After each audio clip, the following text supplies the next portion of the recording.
Hey everyone, welcome back to another still life tutorial using Pixlr online.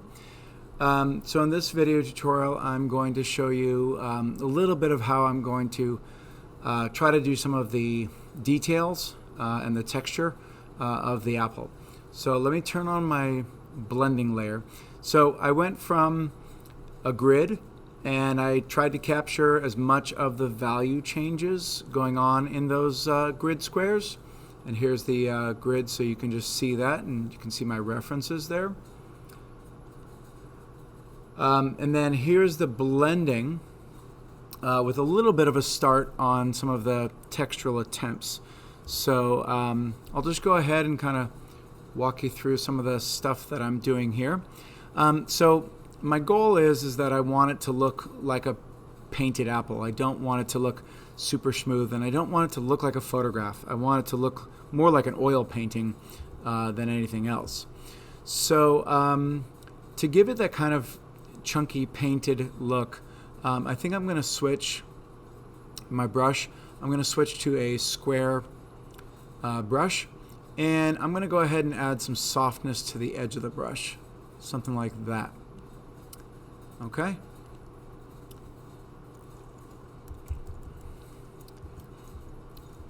Okay, so for the blending, all I did, and I did this in a previous video, was I lowered my opacity and I changed my opacity over time, and I would simply press I so I could sample a color. So for instance, if I get this darker color over here, darker value, and then B to get back to the brush, and then I could go ahead and I could kind of block that in. And of course, if you're still not seeing the results, go ahead and manually choose your value, so you can just kind of block that in. And I think I like the kind of chunky edge of the square brush. It just gives kind of a nice oily sort of simulated look. And then what you want to be careful of is you don't want these transitions going on. So you can see where it's this dark patch and then it transitions to this lighter patch. So I'm going to go ahead and lower my opacity, sample lighter color, go back to the brush, go a little bit bigger, and just go in and very lightly go in and I'm just going over short brush strokes, doing a little bit of tapping, and it just softens the outside edge and just kind of muddles it up a little bit and makes it a little bit better, at least in my opinion.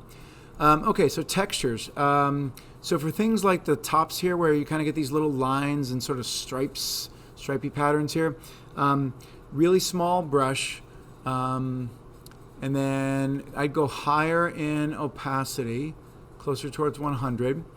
And then really, sample that bright color, staying away from pure white and staying away from pure black for the dark. You want to really save those colors.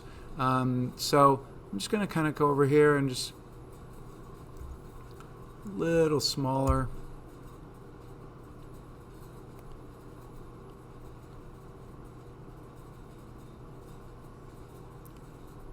And again, I don't want it to look like a stripe.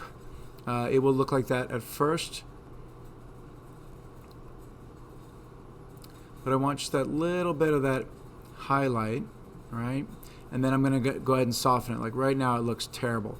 But some of these little lines that you see over here, if you really focus your eyes on those, I just want to get that. And some of these lines, I'm breaking the line up a little bit.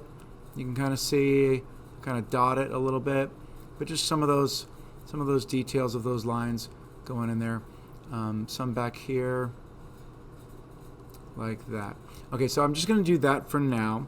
So now I'm going to go ahead and soften those lines. So I'm going to make my brush bigger, opacity significantly lower, and then I'll probably sample a little bit of a darker value, something darker than what those lines are in. So again, I'm going to lower my opacity less than 10%, something like that, and just very lightly go over it so it softens them. Again, now they're going to become less bright.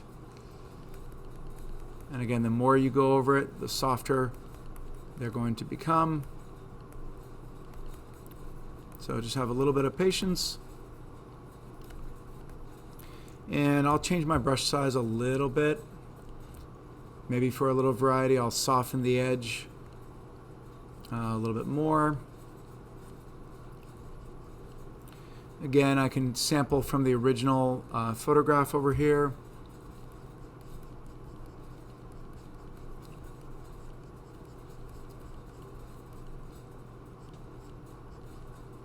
There we go. So that's looking a little bit better. It's definitely not done yet, but it's getting a little bit better. And these little edges here, I just kind of go over them with sort of a tight little circle, just to really soften them and have them kind of go into the apple here. Okay, so I'm going to go ahead and pause my recording a little bit, get a little tiny bit more done, and then I'll come back. Okay, so I've done a little bit more work here. I clearly need more spots. So again, really easily, I'm going to come over here, sample the brightest value, the highest value of the spot. Come on over here, I've still got my square brush. Again, I think you should change the opacity. So what I usually do is I go with a higher opacity for the very center, so I get that little bit of brightness. And then I lower my opacity and increase the size of my brush. And then I kind of go around the spot that I did, and then it softens the spot. So you can still see it, but it's not quite as much. So I'll maybe brighten it a little bit manually.